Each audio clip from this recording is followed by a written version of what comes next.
ce plateau de Dakar Actu, un ancien de Dakar Actu, le journaliste écrivain Daouda Ba, bonjour. Bonjour Mathis.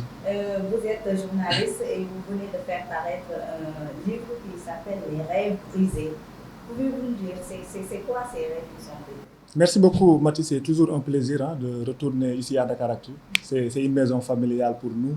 parce que nous qui avions fait nos débuts ici, c'est toujours un plaisir de revenir ici. C'est le moment aussi de saluer notre frère Serigne Diagne et de le remercier toutes ces opportunités qu'il nous a permis d'avoir au moment où on était ici à Dakar Actu, mais depuis aussi que nous avons quitté à Dakar Actu. Effectivement, comme vous venez de le dire, c'est un livre qui a été édité par la maison d'édition Harmattan Sénégal, qui s'appelle Les rêves brisés. Les rêves brisés fait allusion au contexte mondial que nous vivons aujourd'hui, que ce soit en Afrique de l'Ouest, au Sénégal et un peu partout dans le monde. Concernant la question de l'immigration irrégulière, concernant également les activités maritimes, notamment la pêche, concernant également la question sécuritaire. Les rêves brisés fait allusion aujourd'hui à ces milliers de jeunes Africains et du monde entier, du Sénégal en particulier, qui sont morts noyés dans l'océan Atlantique en tentant de traverser pour trouver un lendemain meilleur ailleurs. Et les rêves brisés parlent également de ces jeunes Africains sénégalais et du monde entier qui sont morts dans le désert, qui sont morts de soif, de faim, et qui sont capturés par des bandes criminelles djihadistes, et voilà, qui ne parviennent pas à tout simplement réaliser leur rêve qui était d'aller ailleurs, de réussir, d'avoir un avenir meilleur, d'aller s'installer quelque part, le temps de développer quelques rêves et de pouvoir s'en sortir pour avoir un avenir meilleur et de retourner au pays. Mais les jeunes n'y arrivent pas parce que la plupart, c'est ces jeunes qui empruntent la voie atlantique, la voie maritime, je peux dire, pour tenter de faire l'immigration irrégulière. La plupart, c'est des accidents maritimes qui sont constatés, qui sont notés, et c'est des pertes inestimables en vie humaine. Et la plupart, c'est des jeunes ambitieux qui étaient là, qui n'ont pas peut-être des perspectives d'avenir, pensent-ils, et ils ont voulu fuir leur pays, quitter le pays. On peut ne pas dire fuir, mais quitter le pays quelque temps, le moment d'aller se faire préparer et de retourner pour avoir plus de force. Mais, oui. On a vu que c'est le même gars, Mexicé, qui a préfacé l'ouvrage. Pourquoi ce choix? Le choix, c'est Mbaye Cissé, je le rends d'abord un hommage appuyé. C'est un intellectuel avéré, une haute personnalité du Sénégal et quelqu'un qui s'active ardemment pour la lutte contre l'immigration irrégulière. Parce que qui connaît l'armée sénégalaise aujourd'hui sait que l'armée participe activement aujourd'hui à la lutte contre l'immigration irrégulière. Et il n'y avait pas une autre personne mieux indiquée que le général, le SEMGA, chef d'état-major général des armées, pour aujourd'hui préfacer cet ouvrage. Donc dès que je l'ai contacté pour lui parler du projet, il s'est félicité même de l'idée d'écrire ce livre qui participe, comme il l'a dit dans sa préface, qui participe aujourd'hui dans la lutte contre l'immigration irrégulière, tant recherchée par nos autorités actuelles. On va décortiquer un peu ce livre. Peut-être on va le faire en Wolof pour que ceux qui nous écoutent ou bien nous entendent puissent savoir exactement ce qui t'a motivé à écrire ce livre. Dama koy wax si wolof rek dañuy nar a faram-fàccee livre bi gis nañ ne 81 pages la. Mais dañ ko séparé en 7 chapitres. Mën nañu wax chapitre bu nekk ak idée générale livre bi lan moo la inspiré ba nga bind si livre bi. Inspiration bi d'abord tout à l'heure maa ngi la koy expliquer bi ñu toogee di waxtaan tout vient de Saint-Louis. Il y a une époque boo xam ne représenté woon naa Dakar Actu au niveau de Saint-Louis nekkoon fa comme correspondant mais voilà di liggéey di def ay reportages sur le terrain. lu ma gën a motiver lu ma gën a inspiré c'était un jour dama demoon Guet Ndar di def benn interview benn femme boo xamante ni ay doomam dañoo ñàkk seen bakkan si géej gi parce que dañoo demoon nappi bon seen gaal gi këpp foofu ñoom ñu ñàkk seen bakkan. Donc au moment des faits après bi ñu ko yëgee en tant que journaliste ñu déployé wu à la maison bi ñu ñëwee toog di waxtaan ak femme bi di ko jël interview muy expliquer à un certain moment mu kii nii comment dire mu explosé wu de kii nii en pleurant muy jooy di naan fan laay jëlaate samay doom fan laay jëlaate sama doom ñoo xam ne ñoo nekkoon sama yaakaar ay affaire yooyu. vous comprenez donc nit ñi ñëw yëkkati ko après foofu la interview bi daggee. après en tant que journaliste damay toog en certain moment image yooyu day ñëwaat day défiler nga koy gis nga koy sentir nga xam ne lii c'est une réalité palpable bu nit ñi di dund tey jii te la plupart bon xaw ma ndax autorités yi yëg nañ ko wala yëguñu ko mais fallait aujourd'hui alerter par rapport ak situation boobu nit ñi di dund wax leen attention tey nit ñi lii lañ nekk di dund nga alerter si foofu laa jëlee décision ne dinaa bind livre inspiré wu ko si femme boobu noonu. Donc foofu laa inspiré woo mu nekk Abdou ak Amar j'ai considéré ñaari ndaw yu deewoon yooyu ma tuddee leen yeneen tur des personnages Abdou ak Amar mère bi ma jox ko beneen tur bu tudd Soukeyna donc si biir livre bi j'explique en quelque sorte Abdou ak Amar dañoo nekkoon ak seen papa Bécaye moom béykat la boo demee dans la vallée du fleuve Sénégal aujourd'hui la culture maraîchère dafa développé wu c'est-à-dire mbéy li nga xamante moom moo nekk les légumes là et tout ça mais Bécaye bu béyee ba année bi jeex du mën a denc li nga xamante ni moom moo nekk produit yu mu am produit yi day yàqu loolu pose le problème du conditionnement des produits maraîchers yi nga xamante ni tey les agriculteurs ñoo ngi koy jooytu donc je voulais alerter aujourd'hui par rapport à cette situation quand on nous parle aujourd'hui de souveraineté alimentaire di ñu wax ne Sénégal dafa bëgg a am benn souveraineté alimentaire ñu moom suñu bopp te que ñu gis ne à la base nit ñaa ngi continuer di dund problème yi nga xamante ni ñoom lañ doon dund donc c'est un véritable problème donc partie boobu loolu laa bëgg foofu laa bëggoon alerter Bécaye maintenant il va quitter l'agriculture mu transformer wu en pêcheur mais mu ñëw ci pêche bi aussi mu gis ne activité de la pêche bi dafa am problème parce que il y a aujourd'hui la surexploitation des ressources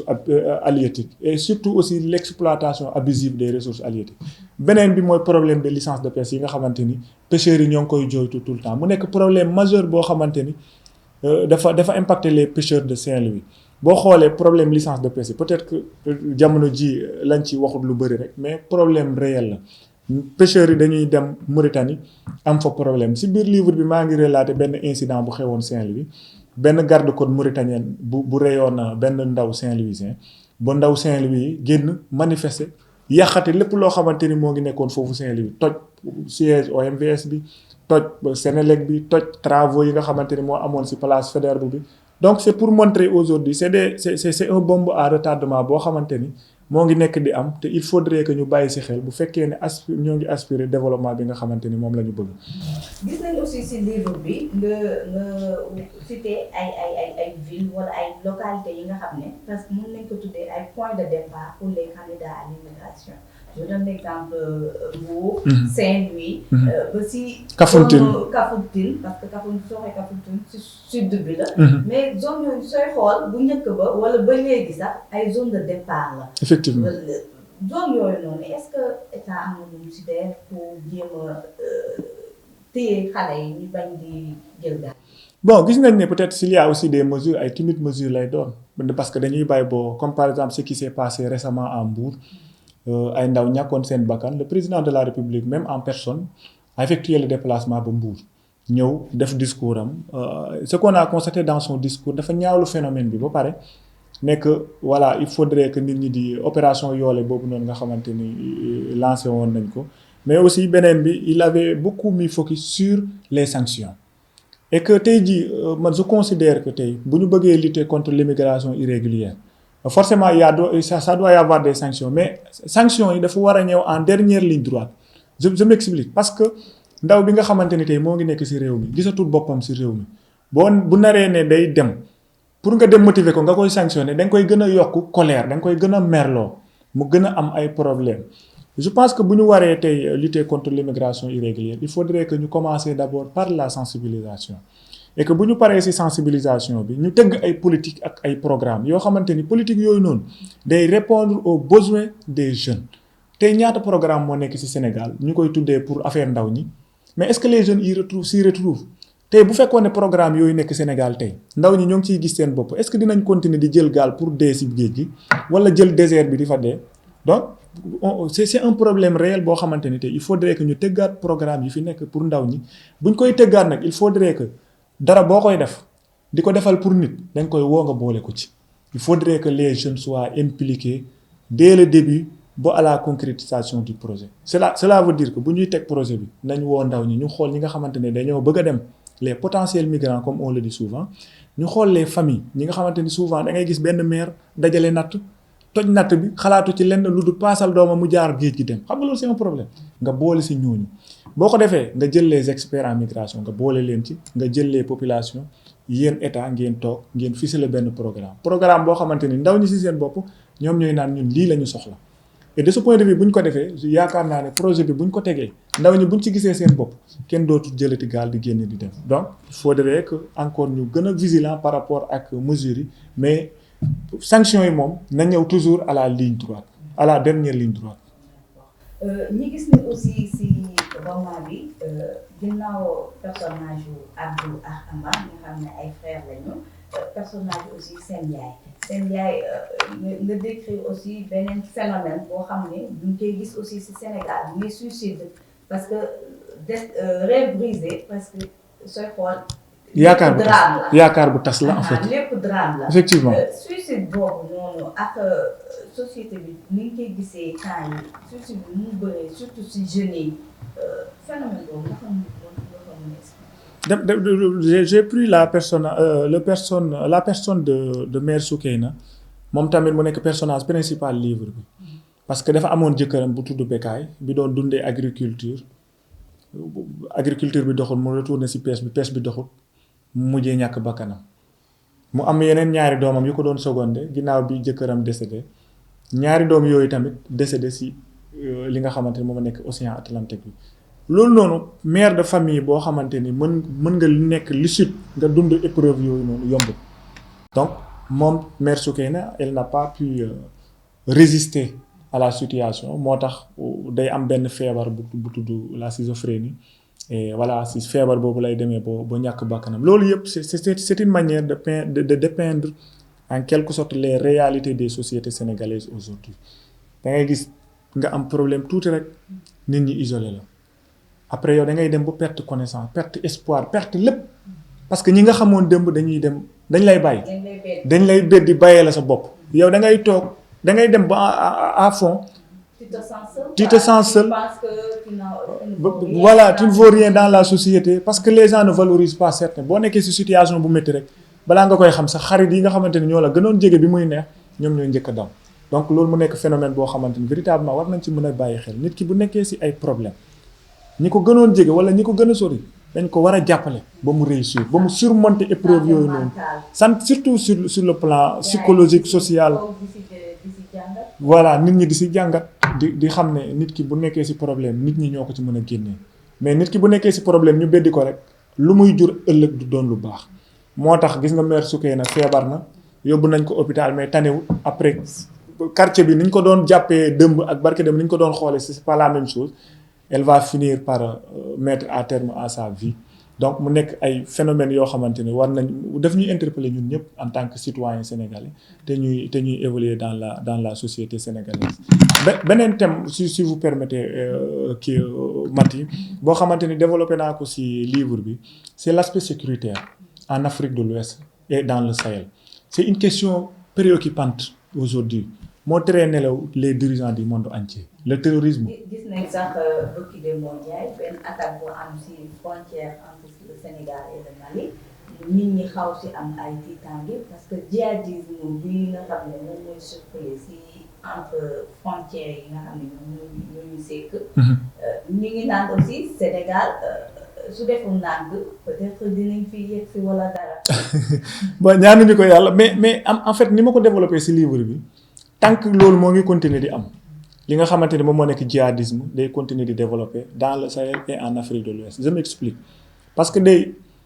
immigration irrégulière par la voie terrestre bi nga xamante ni ñoo ngi koy constater ay ndaw jël oto jaar ci frontières yi dem ba ay Libye dem ba ay Tripoli comprendre te bu ñu demee yenn saa ci yoon bi y a des bandes criminelles armées yu leen di dogaale nangu seen xaalis ba pare jël fetel teg ko ci seen bopp photo ko yónnee ko seen famille yónnee xaalis rançon yooyu noonu ñuy yónnee ñaata ay nit lañ koy def chaque jour si on peut s'exprimer ainsi ñaata ay ndaw ñoom ñoo nekk victime situation boobu te saa yu amee parents yi dañuy décarcassé wu yónnee xaalis gis nga xaalis boobu Mati bi ñuy yónnee ça sert aujourd'hui à financer l'activité terrorisme et des bandes criminelles dans le Sahel et en Afrique de l'Ouest jamono boo xamante ni terrorisme bi moo ngi continuer di ci et dans le livre j'ai évoqué un rapport boobu moo ngi expliquer tey les fonds générés par la voie terrestre aujourd'hui liée à l'immigration irrégulière c'est plus de 400 milliards de francs CFA par année li nga xamante ne moom moo nekk la voie terrestre di dugal aujourd'hui di financer par rapport aujourd'hui à l'activité donc fonds yooyu noonu imaginez 400 et quelques milliards de francs CFA par année c'est énorme et que c'est des gens yoo xamante c'est des bandes criminelles ñoom ñoo koy capter et que imaginez bandes criminelles yooyu bu ñu demee ba am xaalis bu tollu noonu ils vont pas développer leurs activités et que bu ñu développer seeni activités attaquer benn ville jëlaat fa xaalis jël fa alal avancer waat beneen ville terrorisme bi du gën di développer et aujourd'hui on réfléchit sur la lutte contre le terrorisme contre le djihadisme di naan la meilleure façon aujourd'hui de lutter efficacement contre le djihadisme il faudrait d'abord revoir l'immigration par la voie terrestre gis nga quand on parvient à lutter contre l'immigration irrégulière par la voie terrestre par la voie maritime on parviendra aujourd'hui à mettre fin au terrorisme parce que bu ñu tëjee yenn canaux de financement du terrorisme bi te tëjuñ canal bi nga xamante ne moom moo nekk le financement par la migration day continuer di am donc mu nekk un problème boo xamante ne ça interpelle comme ni ma ko waxee dans le livre les décideurs du monde entier mais plus particulièrement aux Africains aujourd'hui il est urgent que les autorités africaines réfléchissent ensemble dans une dynamique d'action concertée comme ni ma ko waxee ci biir livre bi pour que ñu trouver solution par rapport ak situation bi ni mel. livre bi ku ko bëgg fan lay amee ak ñaata lay jar. livre bi ku ko bëgg mën nga dem Harmattan Sénégal ñoom ñoo ko édité ci 8000 francs lay jar seeru dara bon dañ ko xéewalal boo gisee mu nekk 80 pages aussi bi may bind projet bi dama doon waxtaan ak benn doyen mu ne ma tey boo bëggee bind livre choisiral thème actualité yi boo ko choisiree ba pare livre bi boo koy bind bu mu bëri bu mu nekk livre kilométrique boo xamante ni nit ki dina ko bëgg a lire mais du ko mën a lire et j'ai choisi de faire 80 pages et résumer li ma bëgg a wax yépp en quelques minutes te yow boo doon dem Dakar wala Saint-Louis mën nga toog ci sa biir oto léegi nga lire livre bi mu jeex di nga xam quintessence su livre bi voilà l'objectif principal. di la remercier di fàttaliku rek ne journaliste nga yaa ngi fees ci APS fa nga nekk que tu es diplômé du CESTI aussi de l'ISEC.